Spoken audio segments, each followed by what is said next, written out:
that you want me, girl. I'm on my way to save the day, brighten up the world. My love for you is growing strong, took me by surprise. I think of you all through my day, in my dreams every night. I always want you, baby, always need you, lady. Always be sincere, I always keep it real. I always be loving you, always care for you. I always be missing you, always be there for you. I appreciate the things you do, you love unselfishly. You always seem to be in the mood whenever I'm in need. Like the moon to stars, wheels to cars, you're my prototype of what real love is. Oh, how we feel together is paradise. I will always want you, baby, always need you, always be sincere, I always keep it. I will always be loving you, always care for you, I always be missing you, always be there for you. I can't see being without you, baby, 'cause this love's too real. I'd be a fool to let it go. If this is how you're gonna treat me, baby, you never have to question my love, lady, 'cause I'll always show you. I will always want you, baby, always need you, lady. Always be sincere, always keep it real. I'll always be loving you, always be loving you, always care for you. I'll always be missing you, always be there for you. I'll always be wanting you. Hey, always need you, lady. I'll be sincere, I'll always keep it real, always be loving you, always be caring for you.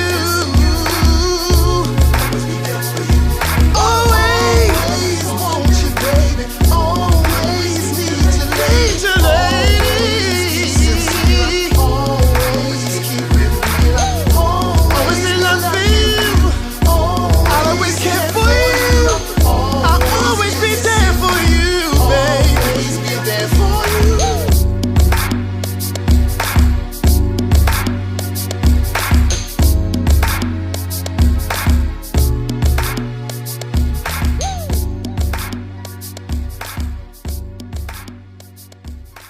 Rhythm and Soul Radio, you just heard Always from our brother Bradd Marquis from his LP Love or EP Love. You know, I always get confused whether LP, EP, but most importantly, we have our guest line open and Bradd Marquis is with us here on rhythmandsoulradio.com. And those of you who are catching the live video stream, you can see him, you know, live and in person, kind of, in this virtual world right here. Bradd, what's happening, brother? I'm doing all right, Marco. Good to see you, brother. Good to see you. Absolutely good. The last time we talked, you had just released No War, which is on this album.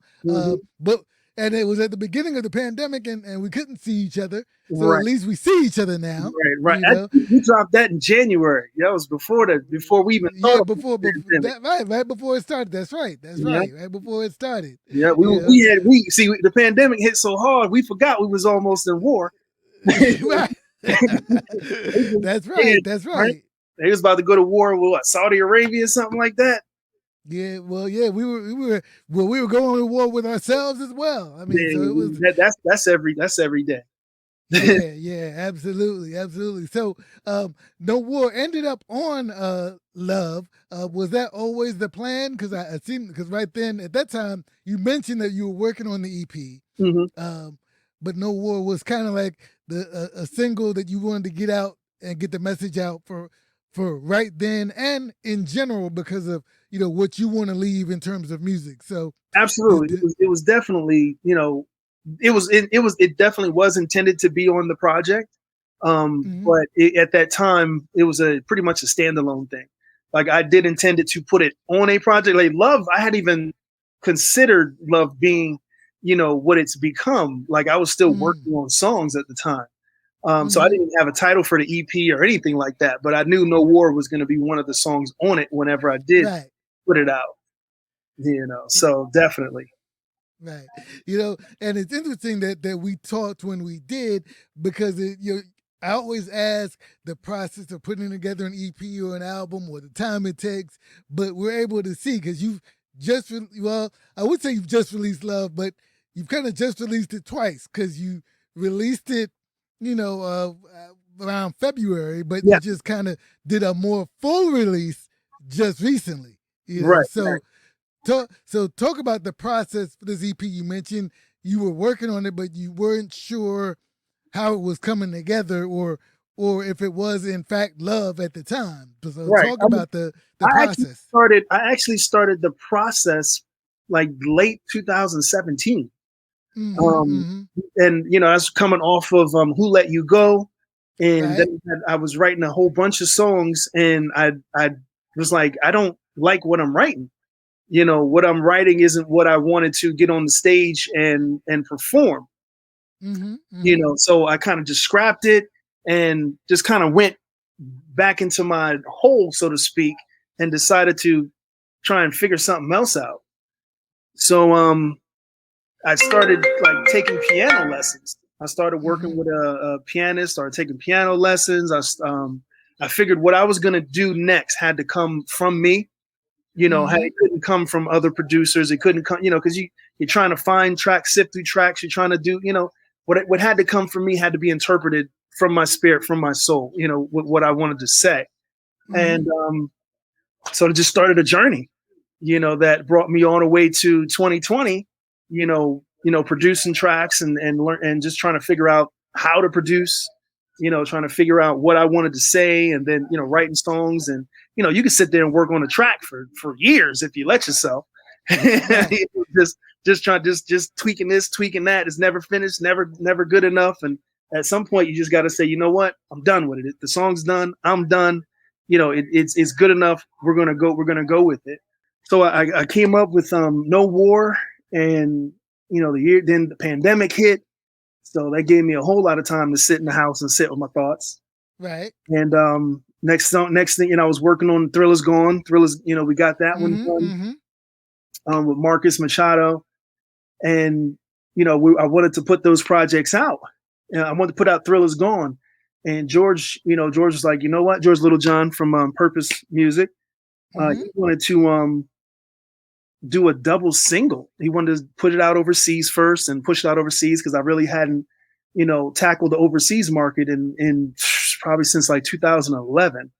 It was like the last time I really had a strong push overseas. Right. And so he wanted to go back that route, and I was all for it, so. But they were like, look, do you have more songs? Do you have, another single? And Always was, I had a bunch of singles that I hadn't released yet.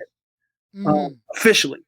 Right. Always was one of, Always was like always an underground DJ kind of, classic that, Yes. I leaked out there, but it was never an official release. It was, it wasn't anywhere you could purchase it or anything like that. So, so I had a few songs, Always, eventually The One You Love. And we were like, we put them on. One night I just sat around and I arranged all the songs, the old ones with the new ones. And it just made all the sense in the world.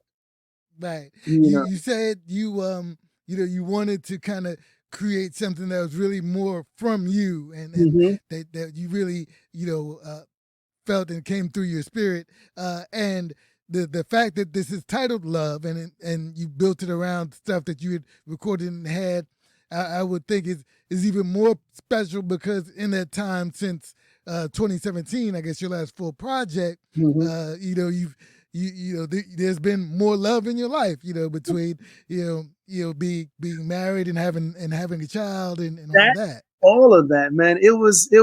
It's multi-layered, because love came from just how I saw everything going during the pandemic. The world was on fire. Yes. With the presidency, with the social injustice, with the pandemic, everything was in a panic, and there was no sports, there was no shows on television. Only thing you could watch was just the chaos in the news. you Right. know, and you look online, and online it was more chaos online, you know, and Mm-hmm. what I felt was lacking was love. You Right. know, it was empathy, it was love, and I was like, it's not out there. The artists weren't putting out a lot of projects because everybody was just confused about, you know, what the industry was doing or how to monetize it or this, that, and the other. And I was like, you know what? It doesn't matter about the money. Like we need Mm-hmm. to, you know, art, music, and you know, entertainment in a lot of ways, you know, it is produced from love. You know, the people who produce it at its core, it comes from their heart, it comes from their soul, it comes from actually loving it, loving what they Mm-hmm. do. You know, so Mm-hmm. it's all, for me, it's always been a reflection of love. So I was like, you know what? I just think we just, if anything else, I'm just gonna put this out. You know, Mm-hmm. whatever happens, happens. If we can't do shows now, whatever, who cares? I just think as an artist, I need to put something out in the world that's going to combat all the negativity that's been going on. You know, and I was like, you know what? I'm just gonna call it. I'm just gonna call it love. I'm just get right to the point. Boom. This is what it is. You know, Right. Right. what I'm putting out is love. You know, and so it would. You know, I didn't want to think too hard about it. You know, and the songs on it. You know, and it just I call it like it's a serendipitous kind of thing because these are songs that some of the songs are songs that did not make my previous projects, my previous albums. Mm. You know, but they're Mm-hmm. some of my favorite songs that I've ever written. Okay. You know, Okay. they just didn't make the projects for sonically, or they had samples and you know this, that, and the other, and I left them off for those reasons. But they're some of my favorite songs ever that I've ever worked on. And so, you know, and when I put them, arranged them in a certain way, they just all fit together. New ones with the old ones, and they told the story of, you know, from finding my way to here. You know, finding my way being my first album. They told Mm-hmm. that story of how I got from finding my way to here, and in 7 songs, the things that kind of molded me into who I am right now. Right, right, right. It's almost like you've given us kind of like the missing hits, so to Right, speak. You know. right, right. Fill in the blanks. You know. Right, right, right. No, that's pretty awesome, you know. And it's also awesome that, looking at where we were in the pandemic and being able to release, like you said, releasing a project like this, not knowing what the response would be, not knowing the how to navigate where we are, because there's been a lot of confusion, and still is, though we seem to be coming out of it, Hmm. but there's still some confusion as we're coming, trying to rebound, Right, and looking like things are opening up, but is it right, really safe and all right, that good stuff. right. Um, so being able to put out a project like this, and release it in like 2 ways as you've done, because I think I mentioned earlier there was one release that kind of I did. came out a little while ago. Yeah, the initial wave was November, and then the Hmm. second wave was in February. Right, right, Mm. right, right, right. So So talk about that process too, to be able to release it in those waves, and I would think some of it was overseas strategy as well. absolutely, I mean that's exactly what it was. You know, um, like I said, we had an overseas promoter, Steve Ripley, and he wanted to push Always. He thought Always was going to be, you know, a big hit over there, and it has been. Mm-hmm. He was correct about that, but I was emotionally attached to The Thrill Is Gone. You know, Thrill Mm. Is Gone is about my grandparents. You know, I worked really hard on that track, and it's very, Mm-hmm. you know, and I wanted to put that out there, you know, because again, we're losing people to COVID, you know, and just a way for individuals to connect. You know, songs mark time, songs mark a space, and maybe I was hoping that Thrill Is Gone could help somebody, you know, through whatever they were going through, you know, losing family Mm-hmm. members or whatever the case may be. And so you know, we settled on a double release. You know, Mm-hmm. so both songs came out at the same time. You know, Thrill Right, Is Gone kind of was doing well over here, and Always was doing well over there. You know, right. and so you know it worked out that way. And you know, we shot a video for Always, and you know that was doing well.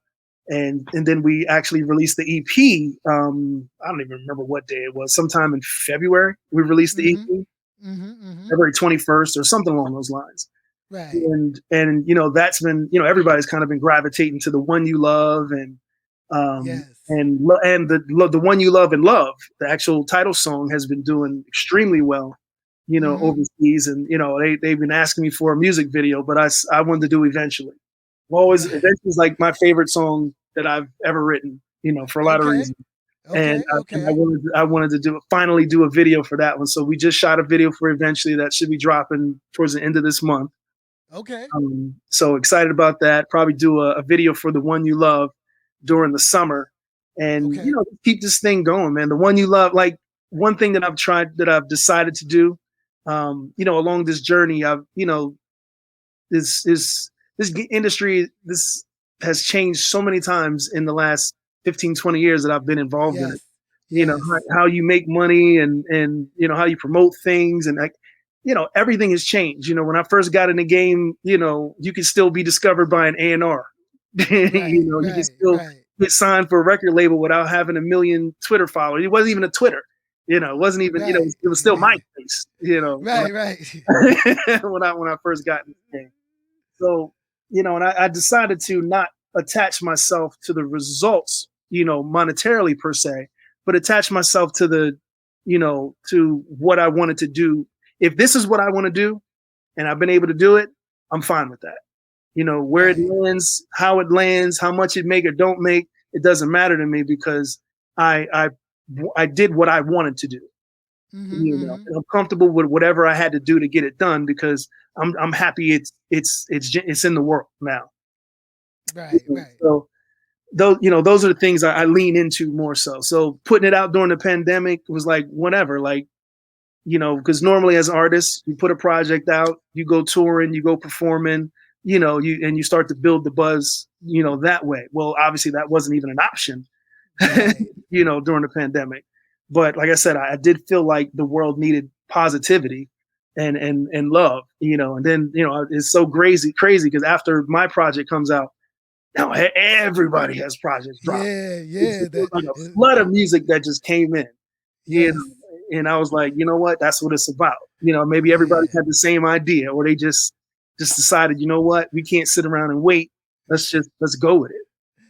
Or they're following you, Brad. That's what it is. They're following you. I'm not gonna claim that, but hey, if I was an influence on anybody, man, then my job is done. Right. It's funny you were talking about The Thrill Is Gone and how that had resonance for you, and how attached you were to that. When I first even saw the title, knowing and the old soul that you are to a degree, the first thing I thought about was the classic Thrill Is Gone. Yep. And it's interesting that you said you wrote it for your grandparents, and then so that even more so, not that the song is so much take you back to that, but it just you just have that feel to it, and it continues the feel of your music that you say you always want to share, whether it's the Sam Cooks or those types of people that made us feel something in their music. Absolutely. Thrill Is Gone is, well, BB King, I should say, was one of my grandfather's favorite artists, period. So it was only right that I celebrate them using, a sample, because what we did is we took the bass line. Right. We used that crazy bass line, that memorable bass line that everybody knows, and we made it into a whole song.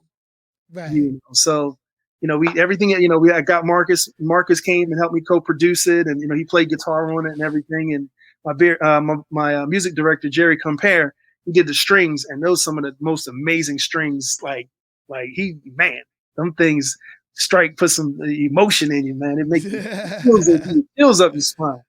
Right. But, we did use the bass line from the originals, that wasn't even original, because BB King's song was a cover. Right. That's right. Yes. So that song, I think, it originated back in 1941 or something like that, and BB King covered it. Right. Yeah.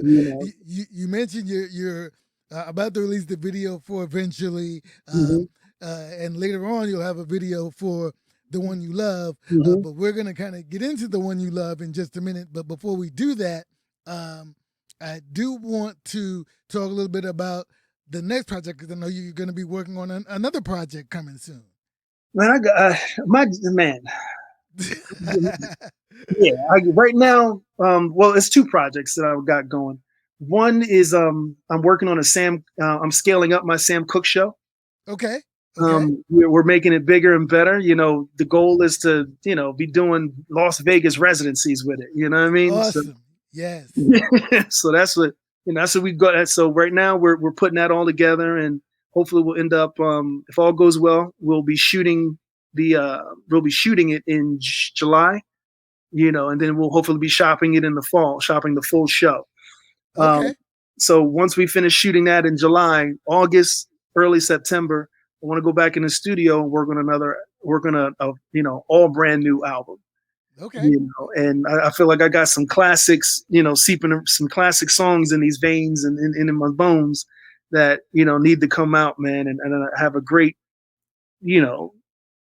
direction of where I want to go. Excellent. Well, we'll certainly look forward to that. In the meantime, tell everybody how they find you and keep up with all the projects and all the new updates and all of that. Well, Bradd Marquis, everything, BRADD. Marquis, and all the social medias, Facebook, websites, all the music outlets, same name, BRADD MARQUIS, and if a little off topic, not even off topic, same topic, I may end up putting out since we're tracking this whole show out, I may put out a live version of this Sam Cooke show. Okay. That's part of it. We're tracking the whole show out, recording everything, so we'll see what happens. Well, I might give it away. I don't know how the estate work. I don't know if we can get them or get them licensed or whatever. But we can. We'll see. We can work something. We can probably work something out. I'm sure we can. We'll speak it into existence and make it happen. We will. Yes, we will. From the video to the residency, all of the above. All of that. Hey, we get that Vegas, baby. It's on. Absolutely. Bradd, man, always a pleasure. Of course, as people go to your website and follow you on social media, they could always get information here on Rhythm and Soul Radio, because we always got your back, always sharing all the music and making sure people know how much of a talent you are, how good of a person you are, and how much they need to be following you and everybody like you to keep this good love and good music in the world. Absolutely. Keep doing what you do, man. It's so appreciated. Absolutely, man. Thank you. Bradd Marquis, Rhythm and Soul Radio. Here is The One You Love. All right.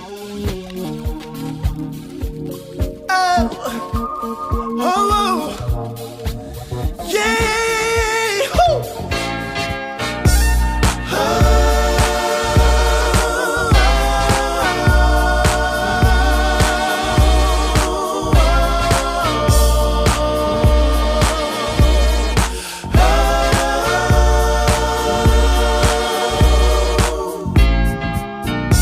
Mistakes were made and games were played, and baby, I'm sorry.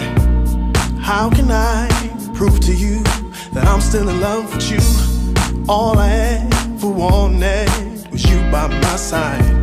I got confused, started hurting you, and then you walked out of my life. Gave you all to make me see that we had so many possibilities. And I tried so hard to make believe that this thing wouldn't be forever. No, and I can find somebody else better. And now I know I'm gonna be the one you love, the one who holds you when your world gets tough. It's that simple, baby. I wanna be the one you miss. I'm gonna come home, you greet me with a kiss. It's that simple, baby.